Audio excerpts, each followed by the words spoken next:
Okay, first and foremost, I wish you could smell how amazing this kombucha smells. It's heavenly. We've finally made it to our second fermentation. And so that means we get to add flavoring and start to build up the carbon dioxide, which creates the fizz. I'm going to use cherries. Oh, something else that's incredibly important. You make sure that your vessels are clean because you don't want to contaminate anything. That's the most important thing through this whole process. So we ran the jars through the dishwasher and then also threw them in our canner for a few minutes. So you want to make sure it's very clean. And so now I'm going to add a couple of cherries. I also washed my hands. Make sure you do all of these things. So I'm going to just pour some cherries in here.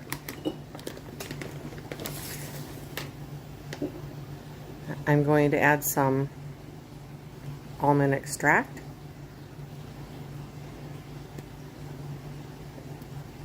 Into the jar. Now I wish I had some swing top. Those are better because then if the carbon dioxide builds up, the jar can actually explode, and we don't want that. So it's probably better if you can go that way to get the swing tops, but I don't have them right now. They're on their way. So I'm just going to use this mason jar and maybe like a half a teaspoon of almond oil, almond extract rather.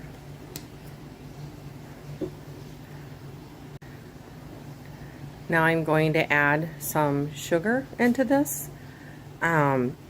Make sure it's cane sugar. Don't use any substitutes, anything like agave, nothing like that. So just stick with sugar. And this is what will create the carbon dioxide and give you the fizzy bubbles that you're looking for. And the good news is a lot of this will be consumed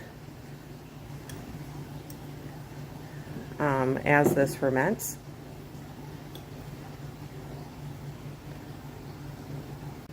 Alright, and now the tricky part. Let's see if I can do this without spilling. And we're going to want to leave it some room. So as that builds up, it can explode.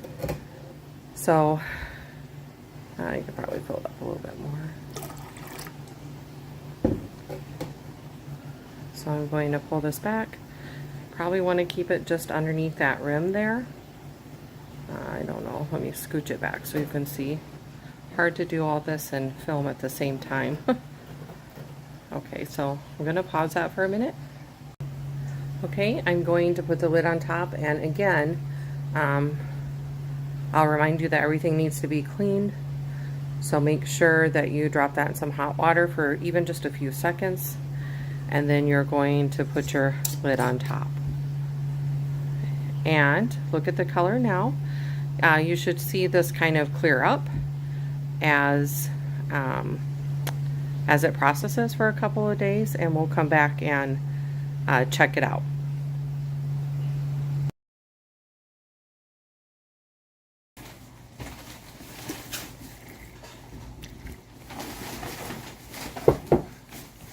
It's nice and fizzy.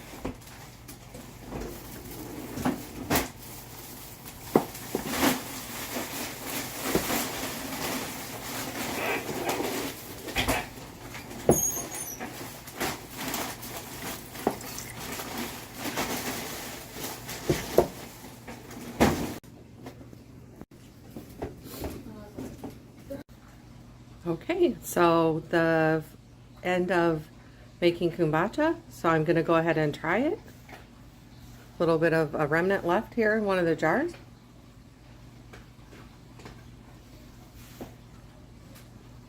Oh yeah, that's good. Turned out great.